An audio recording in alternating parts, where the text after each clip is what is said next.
Le cancer est une vilaine maladie qui touche pratiquement toutes les parties du corps. Et malheureusement, le sein, qui est l'une des figures emblématiques de la féminité, n'est pas épargné. Pourtant, détecté tôt, le cancer du sein se guérit dans 9 cas sur 10. Que faut-il faire alors pour prévenir cette maladie? Nous vous disons tout juste après le générique.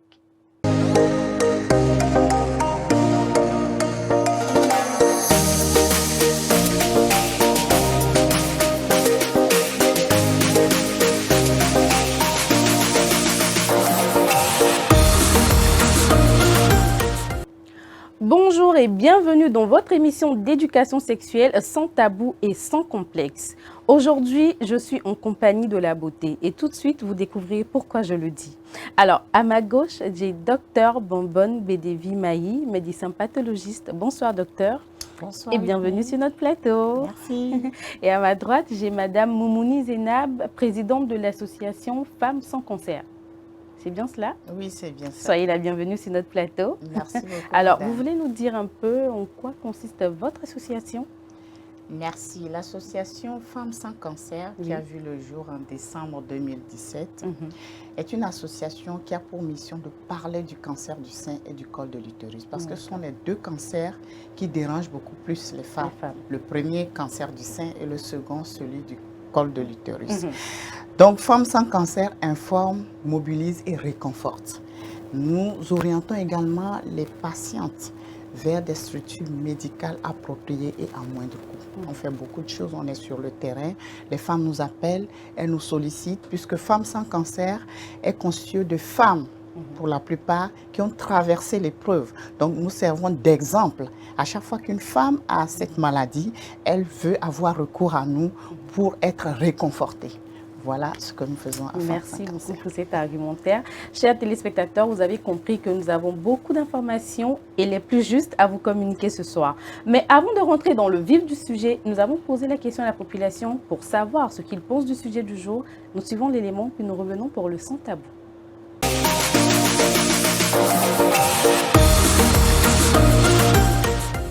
Je ne pense pas qu'il faut sucer les seins des femmes pour prévenir le cancer parce que la femme doit normalement connaître son corps et en particulier ses seins et essayer tout le temps de faire l'autopalpation pour détecter ces nodules dans les seins afin de prévenir réellement le cancer.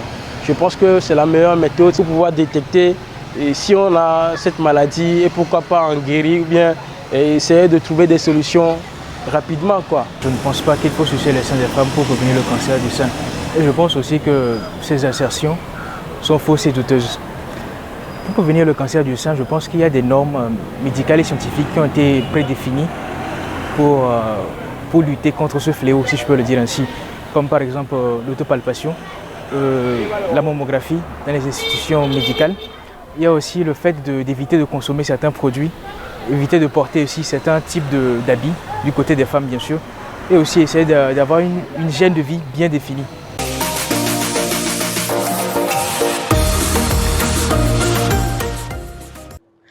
Nous sommes de retour sur le plateau et dans notre rubrique sans tabou. Et nous nous tournons tout de suite vers Dr Maï. Je peux vous appeler affectueusement Maï, hein? D'accord. Alors, nous entendons beaucoup d'allégations sur le cancer du sein, qu'elles soient vraies ou fausses. Mais bon, nous allons nous atteler sur les fausses. Est-ce que vous pouvez nous dire, dans la société, quelles sont les fausses allégations sur le cancer du sein qui revient le plus? D'accord. Je tiens à dire que le cancer est une maladie un peu mythique. Les gens se font des idées par rapport à la maladie et chacun déclare ce qu'il connaît. En vrai, il y a beaucoup de fausses rumeurs qui circulent en rapport avec ce cancer. Et j'en ai entendu quelques-unes et je vais essayer de me rappeler. D'accord. D'accord. Il y en a qui disent que en portant les soutiens-gorge avec armature, ça favorise le cancer du sein. Ce qui n'est pas vrai du tout. D'accord. D'accord. Il y a d'autres qui pensent qu'en utilisant le déodorant qui contient les sels d'aluminium, ça peut provoquer le cancer du sein. Ah, donc ça également, ce n'est pas vrai. Faux.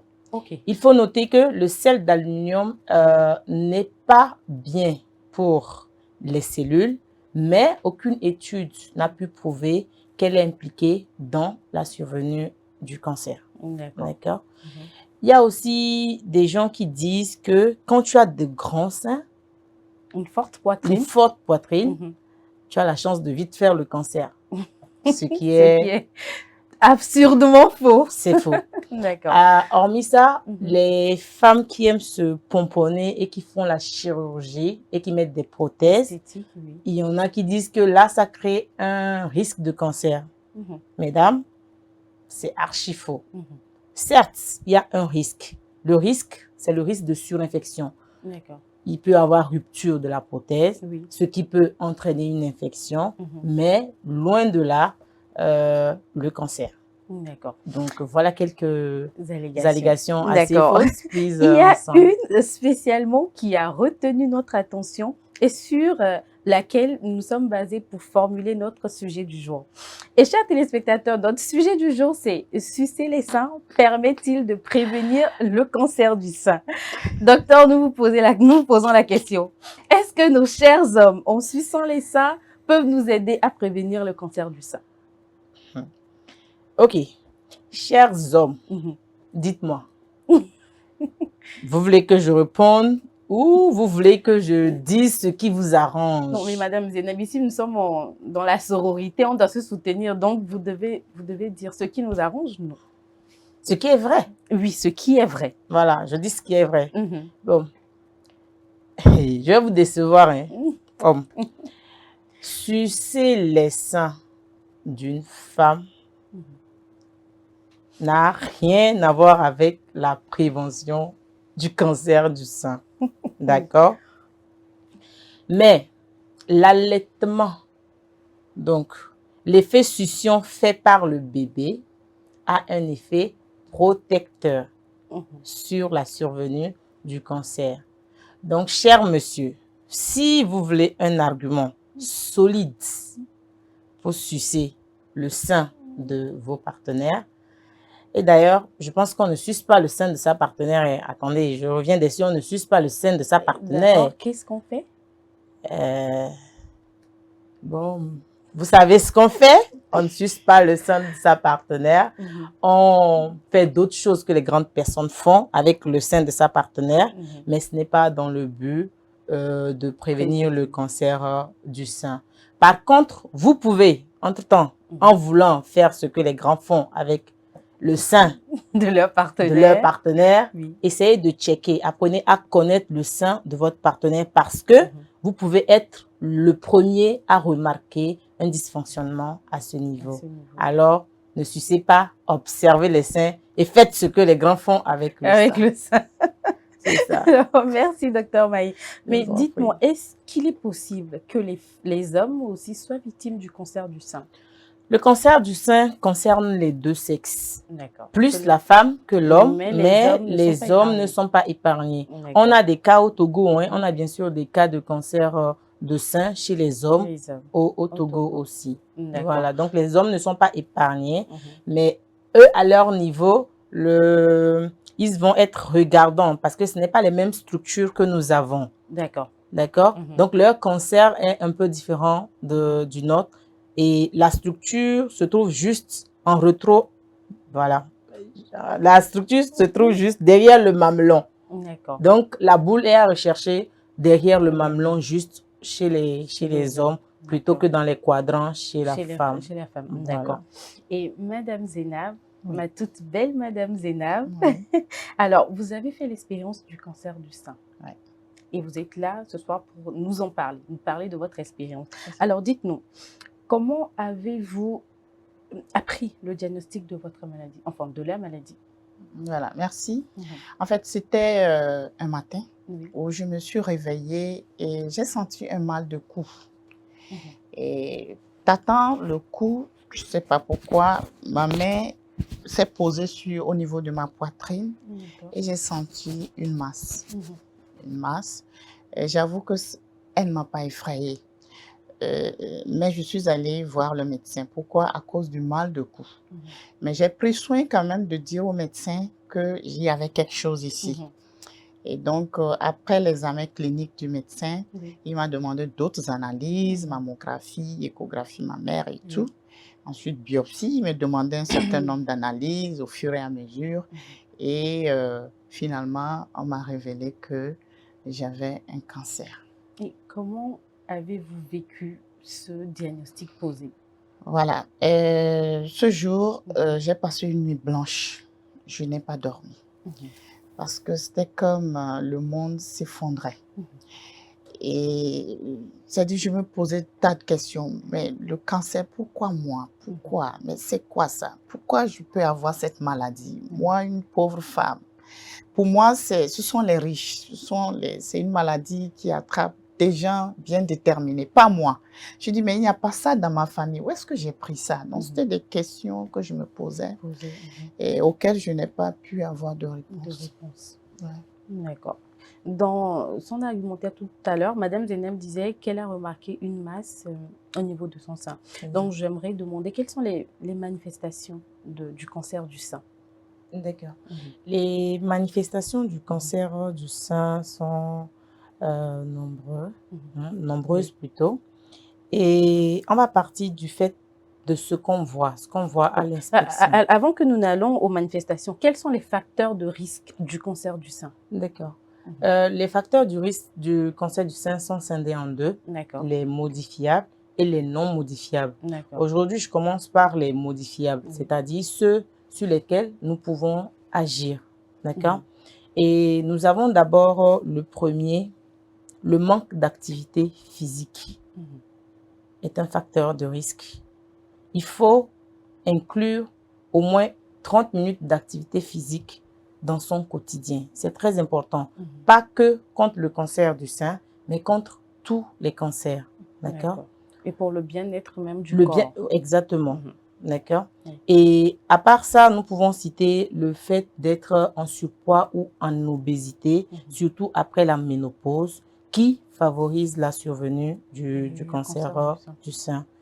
La consommation excessive de l'alcool, du tabac, sont des facteurs de risque de cancer. Donc, allons modérer sur la consommation d'alcool et de tabac. Et hormis ça, on peut citer aussi le fait que, je vais mettre ça comme facteur protecteur. Ça, ce n'est pas les facteurs favorisants, mais c'est les facteurs protecteurs. Le fait que une femme ait beaucoup d'enfants, ça la protège contre le cancer du sein. D'accord. L'effet de succion des enfants, je suppose. Pas forcément le fait de succion. Le cancer du sein, l'exposition à l'oestrogène, il y a une hormone qu'on appelle l'oestrogène qui favorise la survenue du cancer du sein. Quand on est enceinte, pendant cette période, on n'a pas de production d'oestrogène. La progestérone est au-dessus. Donc, on n'est pas assez exposé à l'oestrogène quand on fait beaucoup de grossesse. Donc, les grossesses te diminuent ton temps d'exposition à l'oestrogène. D'accord. Les femmes qui font des enfants après 35 ans sont plus exposées à faire le cancer du sein que celles qui ont des grossesses jeunes. Exactement. Donc, voilà à peu près pris. J'allais oublier le plus important, les pilules du lendemain, les pilules contraceptives ont aussi un effet sur la survenue du cancer du sein. On devrait les éviter le plus possible. Il ne faut pas en faire qu'en cas d'extrême urgence. Et voilà, il ne faut pas en faire des bonbons, en fait. D'accord. Exactement. Associé à tout va. Voilà. Alors, et quelles sont donc les manifestations du cancer du sein? Les manifestations du cancer du sein. Je parlais de l'inspection, ce qu'on peut voir à l'œil nu. D'accord? Donc, tout de suite, une femme peut remarquer quand elle est face à son miroir que son sein est anormalement plus gros.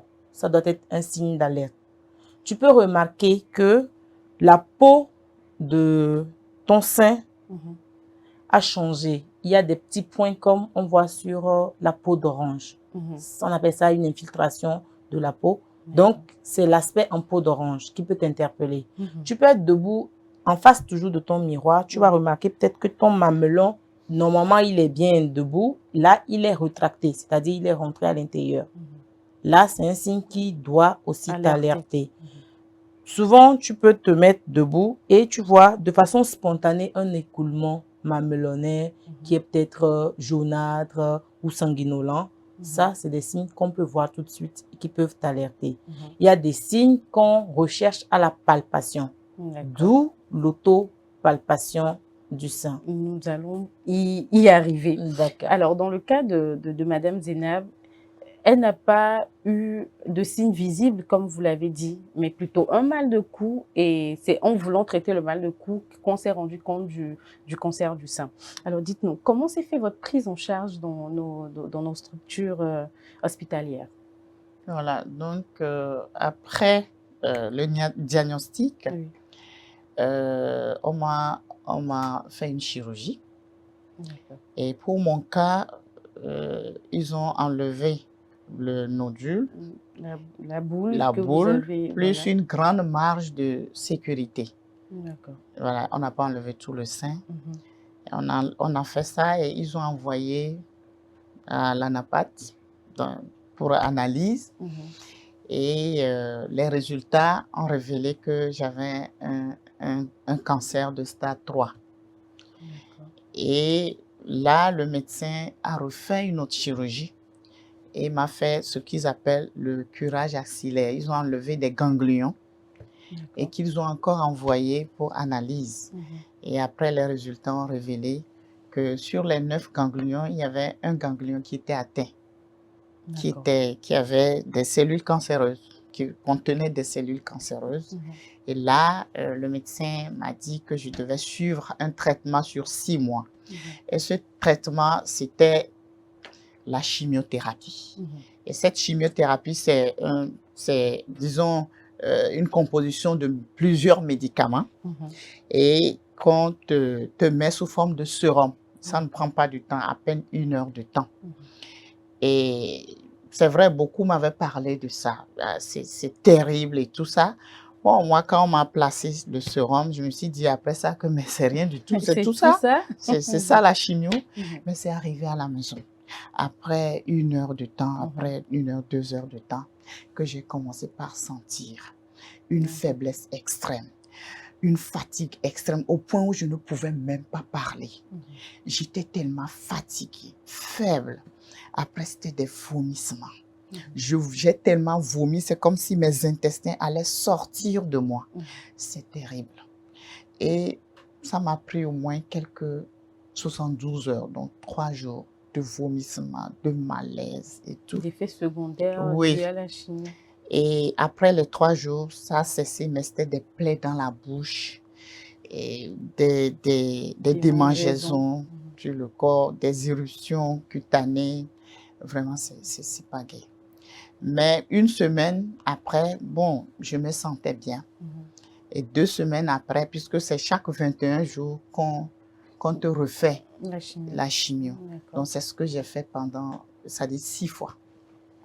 Et ce traitement n'a-t-il pas été onéreux pour vous? Bien sûr. D'abord, la chirurgie, j'ai payé 2 fois 500 000, autour de 500 000, 2 fois. C'est-à-dire pour la première chirurgie et la deuxième. Et maintenant, chaque cure me coûtait environ 400 000 francs CFA. Heureusement que je suis fonctionnaire de l'État et là, INAM a beaucoup fait parce que INAM, à l'époque, prenait en charge à 80%. Et ça m'a beaucoup aidé. Donc, j'ai beaucoup dépensé. En dehors de ça, il y a une alimentation qu'il faut suivre. Il y a aussi des produits qu'on prescrit pour atténuer les effets. Tout ça, il faut avouer que ce n'était pas facile. Ce n'était pas donné. Et avez-vous reçu du soutien venant de votre mari, de vos enfants ou de vos proches? Oui, j'ai reçu beaucoup de soutien. Mes enfants, ils n'étaient pas aussi âgés, mais ils compatissaient. Que maman n'allait pas bien. Ils compatissaient par disons, leur regard et tout ça. Je comprenais que ça leur faisait mal. Mon époux, disons, on dirait même que lui, il ressentait encore plus que moi. Parce que le jour du diagnostic, j'ai dit que je n'ai pas dormi, j'ai passé une nuit blanche. Le lendemain matin, je lui disais que, mais est-ce qu'il sait que je n'ai pas dormi? Et il m'a dit que non, qu'entre-temps, j'ai dormi. Donc, ça veut dire que c'est plutôt lui qui a vraiment passé la nuit la blanche. nuit blanche. Voilà. Et puis, il m'a soutenu pour aller prendre des cures de chimio. J'étais avec lui. C'est lui qui achetait les produits. On était tout le temps ensemble. Mais ce qui m'a encore plus marqué, ce sont mes amis du quartier. Donc, après les 3 jours passés, je sortais. J'avais une copine à côté et il y avait d'autres qui se réunissaient. Et quand je sors et elles me voient, elles commencent pas à crier, elles applaudissent, elles me font ça. Et ça m'encourageait vraiment. Donc, à chaque fois, quand je passe les 3 jours, je sors, ça crie, ça applaudit et c'était un grand soulagement pour moi. Oui. Au boulot aussi, des collègues me soutenaient, j'étais vraiment... Et ce qui fait que j'avais un moral vraiment haut. Et quand des gens apprenaient, parce que je cachais pas ma maladie, parce que je disais aux gens que j'avais un cancer. C'est-à-dire, pour moi, c'était quand même paludisme. Et quand des gens l'apprenaient et venaient vers moi, finalement, ils étaient surpris. Ils se disent, mais eux, ils pensaient venir me consoler, mais finalement, ils se rendent compte que je suis forte. Donc, c'est comme ça que j'ai pu gérer la situation. C'est vraiment inspirant. Mais dites-moi, ça a dû avoir un impact sur votre sexualité? Bien sûr. Après, sinon pendant, il faut dire que pendant mon traitement, je n'avais aucune envie sexuelle. Ça, c'est plus que sûr. Aucune envie. Même après, c'était des effets, c'était des douleurs. Quand je faisais l'amour, des sécheresses vaginale. Et c'est après que je me suis confiée à ma gynécologue. C'était difficile. Vous savez, nous sommes en Afrique. Pour parler de sexe, pour parler d'intimité, c'est souvent difficile. Pas évident. Mais c'est un jour que j'ai eu le courage. Je suis allée voir la gynécologue. Et puis, bon, et je lui ai dit, bon, vraiment, docteur, au niveau de trucs, quand je vais faire l'amour, elle me dit, non, c'est bon, j'ai compris. Elle a pris le truc, elle m'a prescrit un produit. Et depuis lors, c'est réglé. D'accord. Donc, vous avez dit que lors de votre chirurgie, ils n'ont pas enlevé tout le sein, juste des ganglions. Ce qui veut dire que ça n'a pas eu un effet sur l'aspect que vous aviez de votre poitrine avant la maladie? Oui, en fait, moi, mon cancer, c'est pas dans le sein même. C'est pourquoi, lors de nos sensibilisations, on dit aux femmes que le sein, c'est tout ça. D'accord. Quand vous faites tâter tout ça, partez tout. Parce que chez moi, c'était à ce niveau, au niveau de ma poitrine. D'accord. Mais c'était une dame qui m'a opérée. Elle est descendue un peu pour laisser le décolleté. Elle est descendue là, au niveau du sein, pour m'opérer et enlever la tumeur. Elle a fait une sorte de chirurgie plastique. Donc, elle a laissé un espace, un creux, un trou, je ne sais pas. Sinon, mon sein n'a pas changé d'aspect. Il est resté tel. Comme oui. Alors qu'ils ont dit qu'ils m'ont fait une quadrantectomie. Et la quadrantectomie, c'est qu'ils ont enlevé beaucoup de chair. Normalement, ça devait rester un demi-sein. Mais le sein restait. Ça veut dire qu'ils sont soucieux du bien-être de leurs patientes après les interventions. C'est à féliciter. Docteur, alors, nous revenons à vous. Quels sont les moyens de dépistage du cancer du sein? Et est-ce qu'il y en a qui sont réalisables à la maison? Ok. Les moyens de dépistage dans le cancer du sein, c'est par volet. D'accord. Nous avons d'abord l'autopalpation qui se fait à la maison. Nous avons l'examen par un agent de santé, le gynécologue de préférence. Et nous avons les moyens comme l'échographie, la mammographie, l'IRM et tout. Donc, concernant l'autopalpation du sein, bien sûr, ça se fait à la maison, toi, devant ton miroir.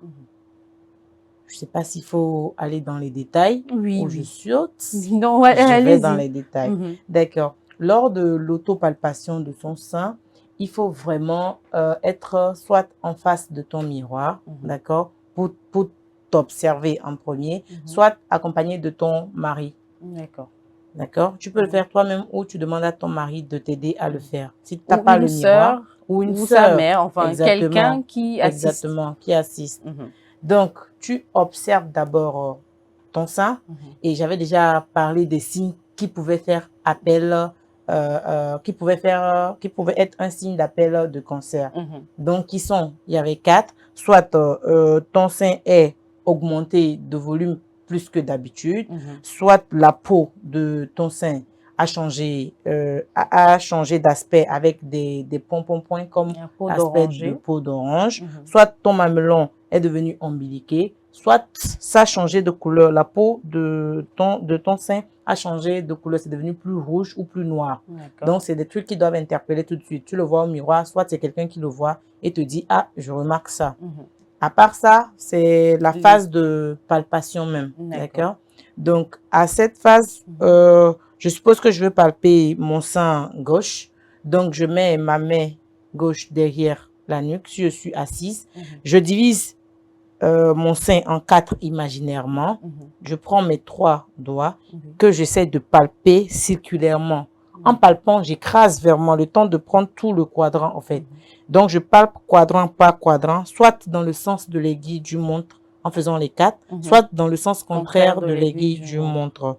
Après, on presse le bout du mamelon pour voir s'il y a un écoulement anormal. On n'oublie surtout pas le creux axillaire qui se palpe en accrochant en fait les 3 doigts à l'intérieur à la recherche d'une boule. Donc, en faisant tout ceci, c'est chercher une boule soit dans le sein, soit une adénopathie dans le creux axillaire. On fait ça au niveau du sein gauche et au niveau du sein droit. Ça se fait à une période donnée chez une femme qui a ses menstruations. Ça se fait juste après les menstruations. Pour une jeune fille qui n'a pas encore ses menstruations, mais qui a déjà des seins effectifs, on choisit un jour dans le mois, on la prend à faire l'autopalpation du sein. Pour une dame ménopausée, c'est la même chose que chez la jeune fille. On choisit un jour spécifique dans lequel, dans le mois, on fait l'autopalpation du sein. D'accord, je sais. Allez-y, allez-y. Donc, c'est à peu près ça.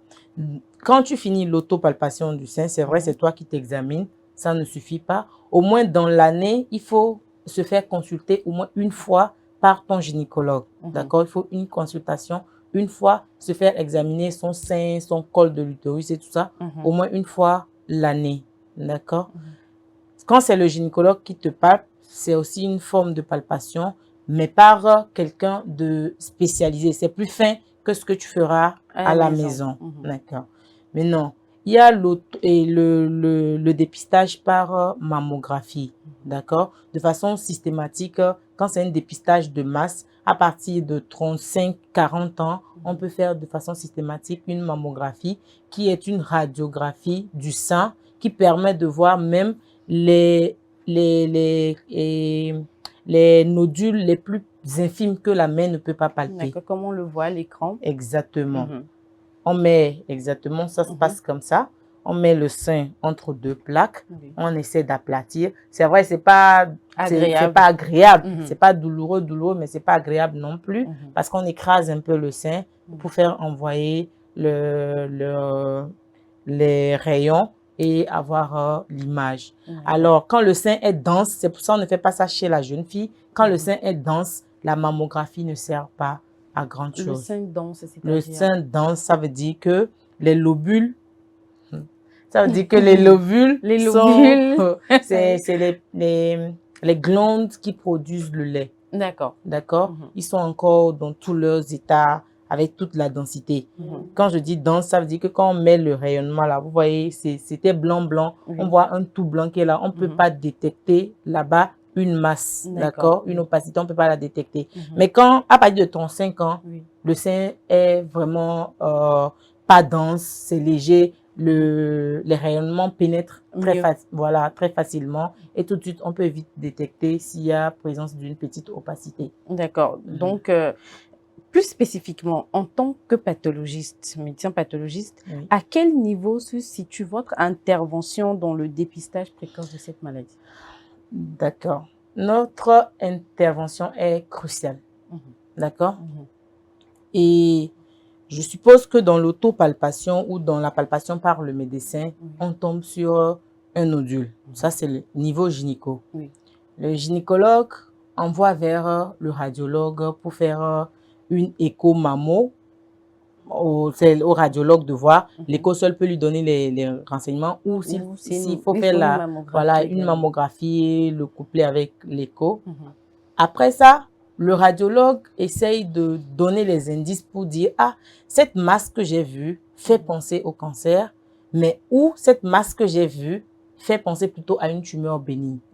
Quand ça fait penser au cancer et quand c'est des grades, c'est déjà au stade genre BIRAD 4, le radiologue peut faire une biopsie. C'est ça qu'on appelle une biopsie. Le radiologue fait la biopsie et la biopsie maintenant est envoyée chez le pathologiste, l'anatomopathologiste, qui fait des examens et qui dit qu'il y a cancer. Mais il ne s'arrête pas là. Quand il dit qu'il y a cancer, il donne le stade de ce cancer, la gravité de ce cancer, c'est-à-dire quand on te dit que tu as un stade 1, par exemple, à un grade 1, ça va.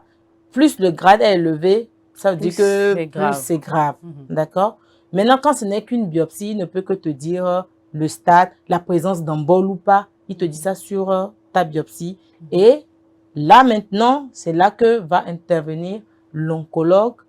Tu reviens vers le gynéco, soit le gynéco-oncologue, soit l'oncologue. Donc, l'anapath, sans le résultat anapath, on ne peut pas dire qu'il y a cancer. Avec exactitude.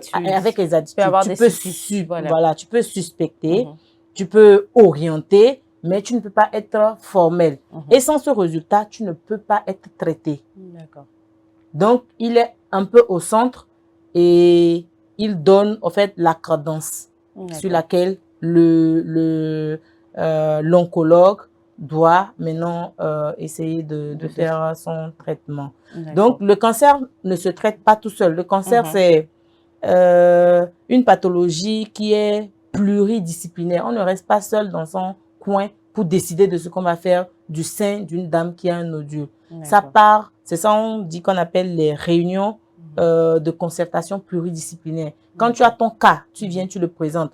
Le gynéco parle, l'anapath parle, l'oncologue parle, le chirurgien parle et c'est ensemble vous décidez de ce qu'il faut faire. Si c'est une nodulectomie, s'il faut enlever tout le sein, vous décidez ensemble pour une meilleure prise en charge du patient. Donc, voilà un peu le rôle de l'anapath dans tout cet écosystème. Exactement. Après cette brillante présentation, nous allons à la pub et nous revenons tout juste après.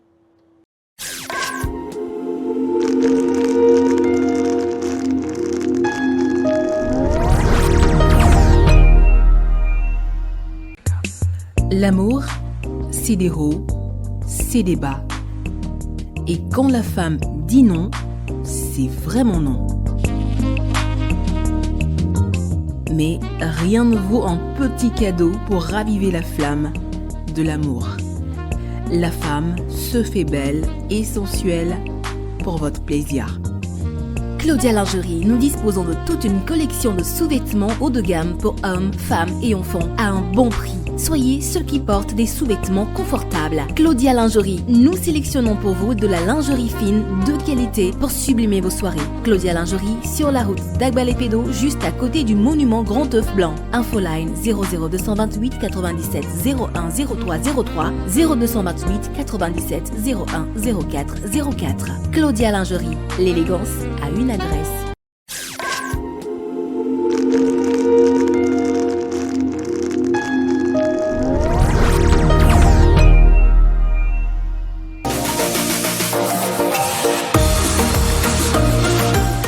Alors, madame, nous vous avons donné le temps de respirer, mais nous vous attaquons de suite. Est-ce qu'il y a risque de récidive du cancer du sein?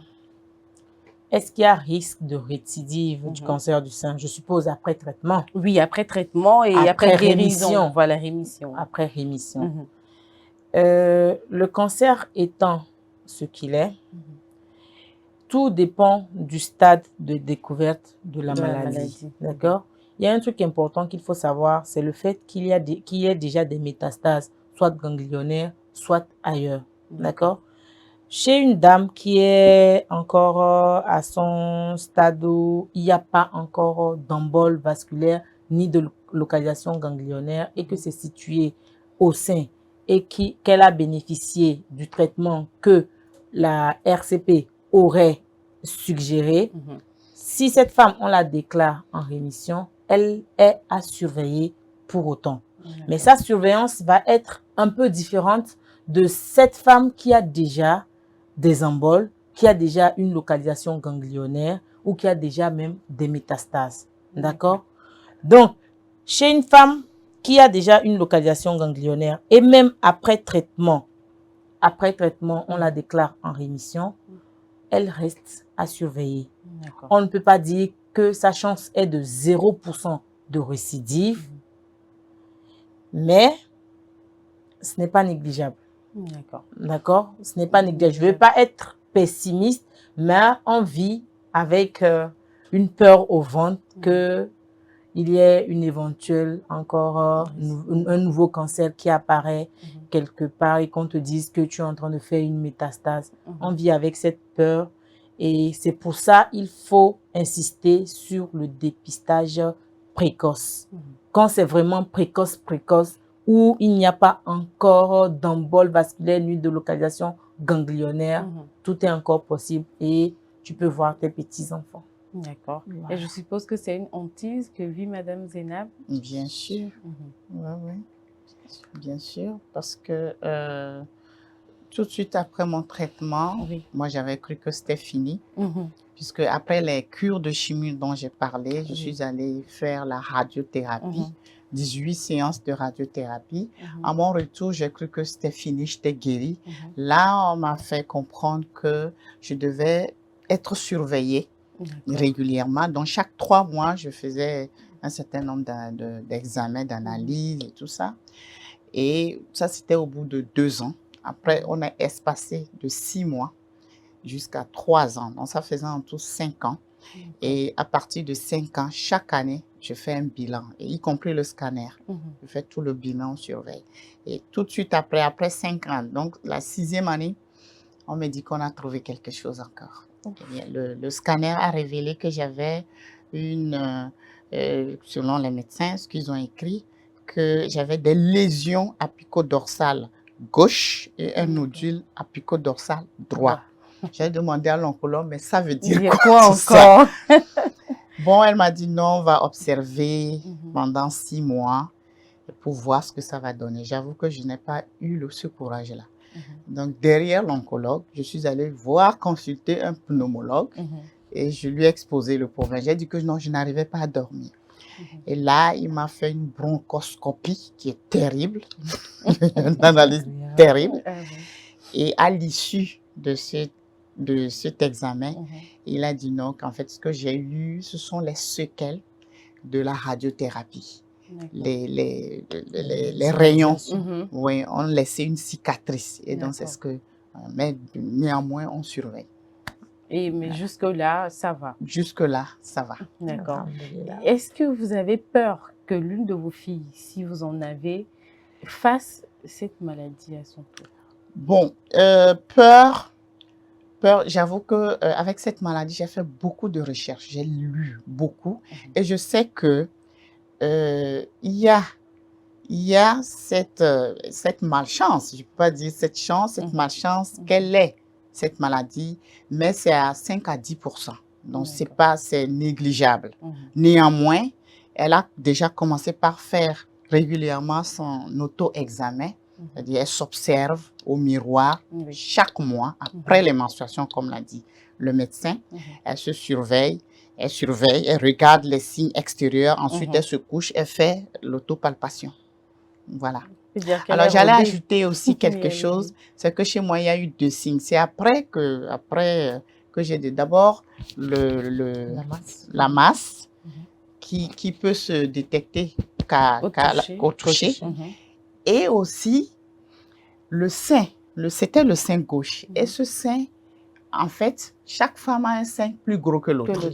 Et mon sein gauche est plus gros que l'autre. Mais c'est après le traitement que j'ai compris qu'il n'était pas aussi gros. Donc, c'est la maladie qui l'a rendu gros. Ce qui fait que vraiment, il faut se connaître. Il faut connaître ses seins. Et pouvoir détecter rapidement toute anomalie. Voilà. C'est ça, exactement. D'accord. Et est-ce que vous pensez qu'il y a des choses que vous aurez pu faire différemment pour éviter cette maladie-là? Bien sûr. Bien sûr, d'abord, me surveiller, l'auto-examen que je ne faisais pas, je ne connaissais pas. Bon, c'est vrai, on entendait parler de ça, mais ça ne me... Comme je me C'était suis une dit, mais réalité qui oui, avait l'air oui. lointaine de vous. L'auto-examen, si je faisais l'auto-examen régulier de mes seins, je Bien. pense que j'aurais pu détecter quelque chose. Très vite. Et à l'époque, j'avais 44 ans.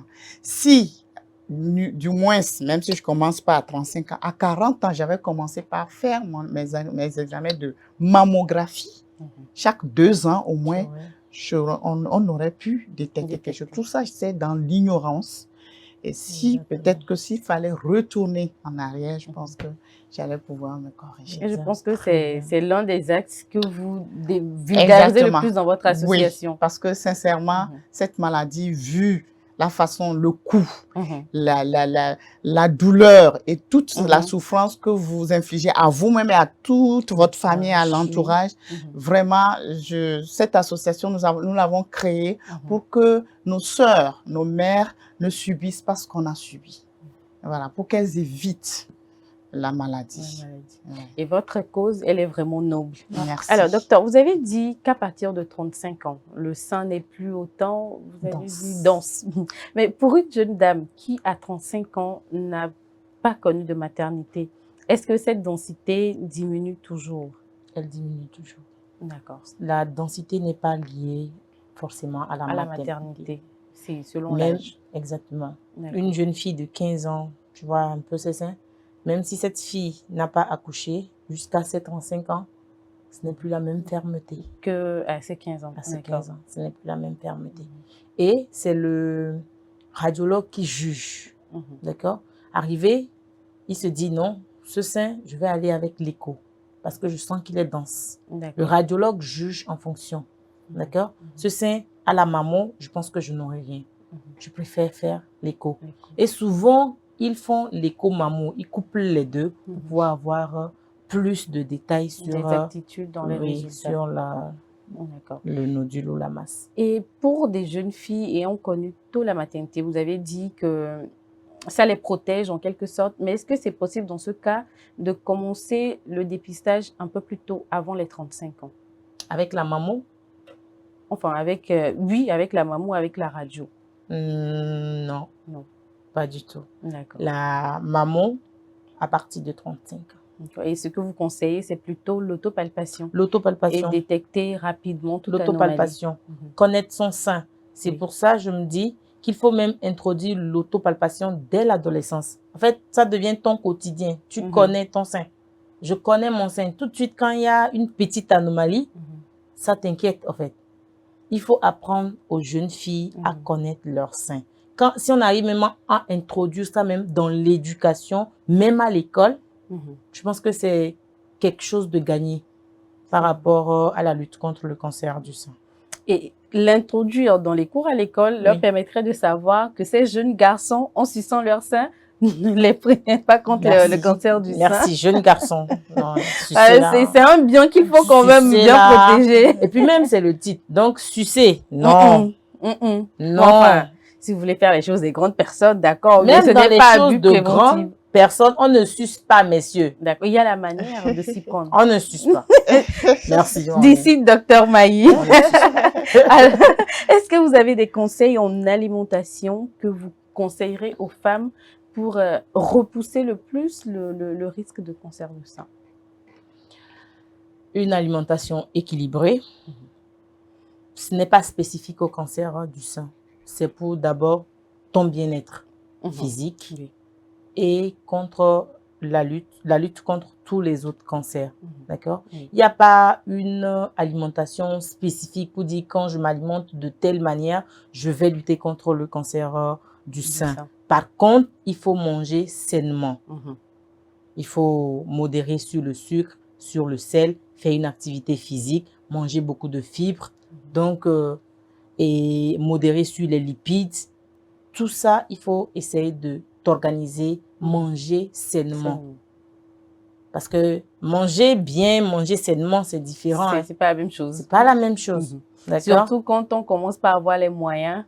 Il faut pas, voilà, tu rentres et puis tu te fais un gros plat de viande comme ça que tu manges, mais mon frère. aux masseurs. Bon, on peut se permettre une fois en passant. En passant, c'est pour ça, il faut que ça soit équilibré, d'accord? Il faut que, je ne suis pas nutritionniste, hein, mais il faut quand même que dans ton plat, il y ait un peu de tout. D'accord? De façon équilibrée. Voilà. Alors, Madame Zénab, Oui. si vous avez des conseils, si vous adressez à vos consoeurs femmes, quels conseils leur donneriez-vous? Oui, comme on venait de le dire tout à l'heure, ce que je conseille aux femmes, je les exhorte à un examen régulier de leur sein d'abord, c'est-à-dire avec le miroir, observez toujours les signes et symptômes au niveau de vos seins, l'aspect extérieur. Ensuite, faites l'autopalpation régulière tous les mois.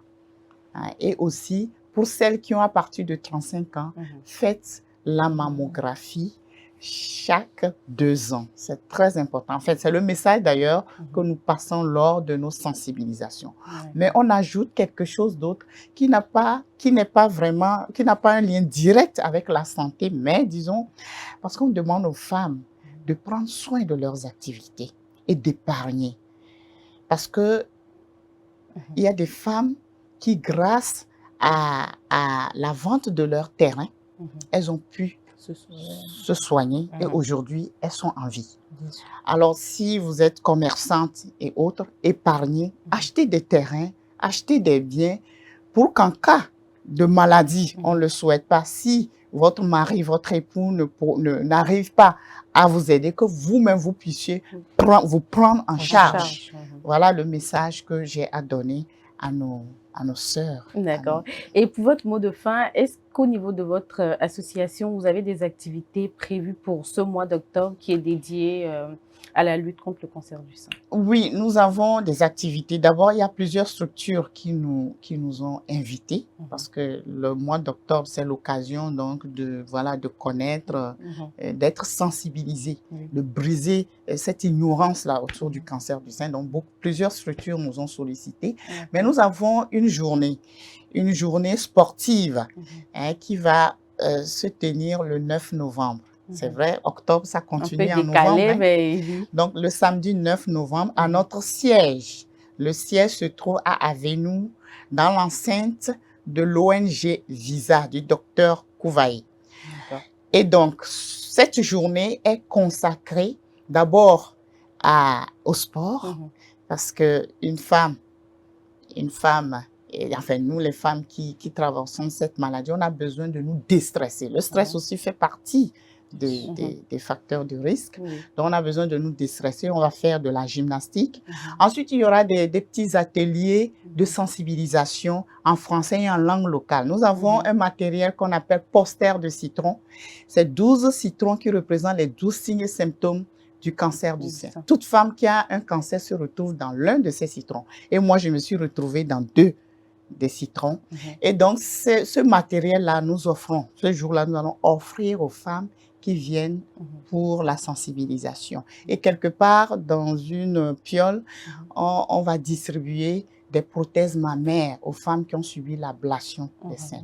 Donc, mes chers amis, on vous attend le 9 novembre à Avenou, dans l'enceinte de l'ONG Visa.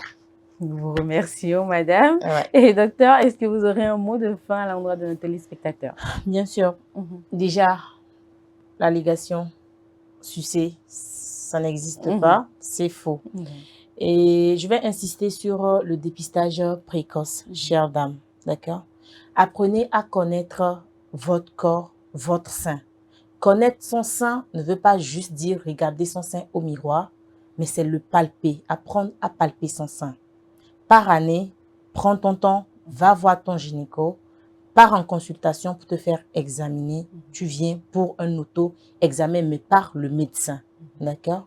À partir de 35 ans, essaie d'inculquer dans ton quotidien une mammographie, contrôle, dans le sens du dépistage du cancer du sein. Le cancer du sein ne concerne pas ton voisin ou ta voisine, ça te concerne aussi toi. Heureusement, au Togo, actuellement, nous avons beaucoup avancé dans la prise en charge de ce cancer. Ce cancer se prend très bien en charge. 9 femmes, disons 7 femmes sur 10 peuvent guérir totalement si c'est dépisté tôt. Tôt.